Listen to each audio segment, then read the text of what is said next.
Welcome back to the Foundry by Forge College. I'm so glad you could join us today.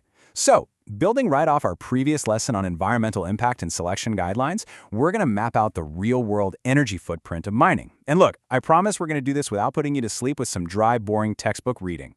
Deal? Because before we can even think about optimizing a mining operation, we really need to know exactly how to measure its massive appetite for electricity.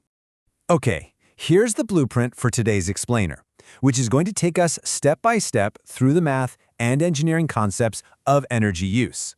We've got power versus energy, the hash factory analogy, production, hardware efficiency, overhead, PUE and capacity, and finally, running the numbers.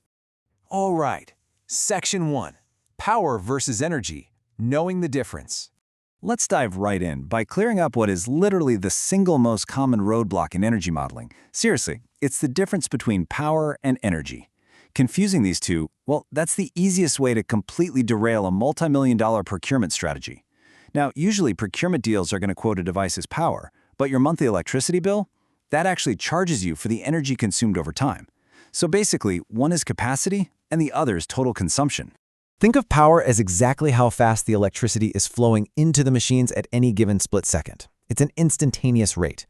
If you're driving a car, power is your speedometer. It tells you that right now, in this exact moment, you're doing 65 miles per hour. In the mining world, we measure this speed in kilowatts. So when you go out and buy an ASIC, the spec sheet's going to tell you its nameplate power draw, let's say 3.5 kilowatts. That's essentially the size of the electrical pipe you need just to feed the thing. Energy, on the other hand, is the cumulative amount of electricity consumed over time. Going back to our car analogy, if power is the speedometer, well, energy is the odometer. It tracks the total miles you've driven over the whole trip. And you really got to remember our golden rule here. Energy equals power multiplied by time. This is measured in kilowatt-hours. And hey, this is what actually determines your operational cost at the end of the month. Moving on to Section 2, the hash factory analogy, visualizing a mining site. To make all these abstract numbers feel a bit more concrete, I want you to picture a mining facility as a giant, incredibly loud factory assembly line. And yeah, earplugs are highly recommended for this one. In this analogy, instead of producing physical widgets like, cars or toasters, our assembly line machines, the ASICs, produce digital hashes. The hash rate, that's our overall factory production speed, just how many widgets can we push out per second. And finally, the local electrical grid is our fuel supply. This whole mental model just really helps us separate the actual production work from the overhead required to keep the building running. Next up is Section 3, Hardware Efficiency, Measuring the Machines. So, if we want to know how good our ASICs are at turning electricity into hashes, we're going to need a standardized metric. Enter joules-per-terahash, or JTH. It literally tells you how many joules of energy are consumed to produce 1 trillion hashes. Think of this metric exactly like a golf score. Lower is always better. A machine running at 25 JTH is much more efficient than a machine running at 35 JTH. This standard perfectly isolates the pure efficiency of the hardware itself, so you can easily compare completely different ASIC models side by side. All right, Section 4, Overhead, PUE, and Capacity, the hidden facility costs. But listen, a factory isn't just machines. If you put a bunch of ASICs in a closed room and turn them on, you're going to have a completely melted room in about 10 minutes. We absolutely have to account for overhead. We're talking massive industrial cooling fans, water pumps, the lighting, the whole shebang. This is exactly where we use power usage effectiveness, or PUE. It's simply the ratio of the total energy the facility uses divided by the energy used strictly by the mining equipment.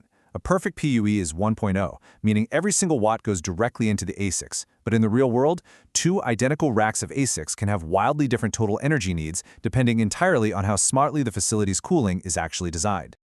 Standardizing these baseline metrics gives us a common language, whether you're talking to an engineer in Texas or a site manager out in Iceland.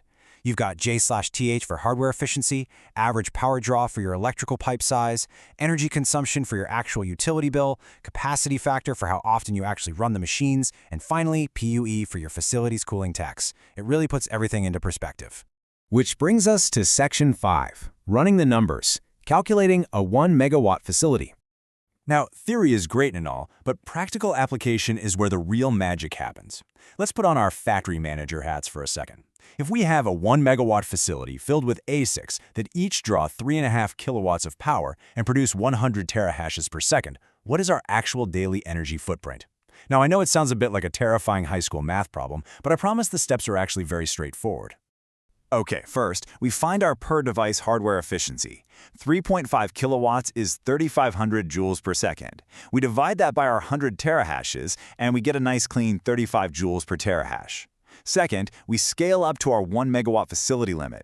Since 1 megawatt is 1,000 kilowatts, we multiply that continuous flow by 24 hours in a day, and boom, we get 24,000 kilowatt hours of pure IT energy per day. Finally, we have to account for our overhead. Let's just say our facility has a PUE of 1.15. We multiply our 24,000 by 1.15, and our total daily energy bill comes out to exactly 27,600 kilowatt hours. And honestly, this brilliantly illustrates the real-world impact of overhead. If we take that PUE of 1.15 and apply it back to our hardware, our raw machine efficiency of 35J/TH effectively jumps to over 40J/TH once we factor in the facility's cooling and lighting.